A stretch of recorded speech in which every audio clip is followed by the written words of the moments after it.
Powerful સ્ટ્રક્ચરની practice કરીએ અને એ છે am is are able to અને અનેબલ ટુ.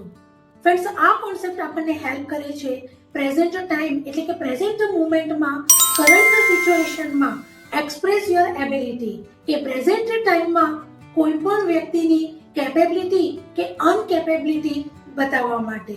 ફ્રેન્ડ્સ, પ્રેઝન્ટ ટાઈમમાં કોઈ પણ સ્પેસિફિક ટાઈમ, રીઝન કે પર્પઝ માટે એ વ્યક્તિની કેપેબિલિટી છે કે પછી અનકેપેબિલિટી છે એ શો કરવા માટે કે એના થોટ્સ કે સેન્ટેન્સને ડેલી રૂટીનમાં શેર કરવા માટે according to subject am is are able to કે અનેબલ ટુ ને વર્બની ફર્સ્ટ ફોર્મ સાથે યુઝ કરીને you can share your thoughts and ideas.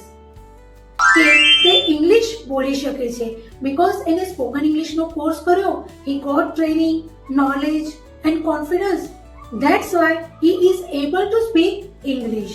અમે સ્ટુડન્ટ્સને સ્પોકન ઇંગ્લિશ શીખવાડી શકીએ છીએ બીકોઝ અમારી પાસે એક્સપિરિયન્સ છે, નોલેજ છે, કોન્ફિડન્સ છે. That's why we are able to teach spoken English to students. Meera car ચલાવી શકે છે બીકોઝ એણે કાર ચલાવવાની પ્રેક્ટિસ કરી. હવે she got idea, she got confidence એટલે she is able to drive the car. તેઓ મીટિંગમાં પ્રોજેક્ટ બતાવી શકતા નથી બીકોઝ ઇલેક્ટ્રિસિટી નથી, લાઇટ નથી અને ઇલેક્ટ્રિસિટી વગર કોઈ બી ઇલેક્ટ્રિક ડિવાઇસ યુઝ ના કરી શકાય અને that's why they are enable to show the project in meeting. તો ફ્રેન્ડ્સ, લાઈફમાં બધું પરફેક્ટ હોવું જરૂરી નથી બટ હા, પ્રેઝન્ટ ટાઈમ મીન્સ કરંટ ટાઈમમાં ઇમ્પ્રૂવ થવું ખૂબ જ જરૂરી છે.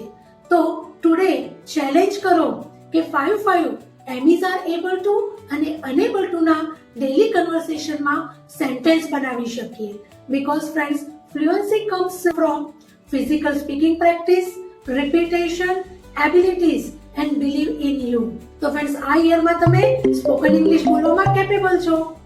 This year you are able to speak spoken English. Now you are able to understand the concept. Then like, share and follow me.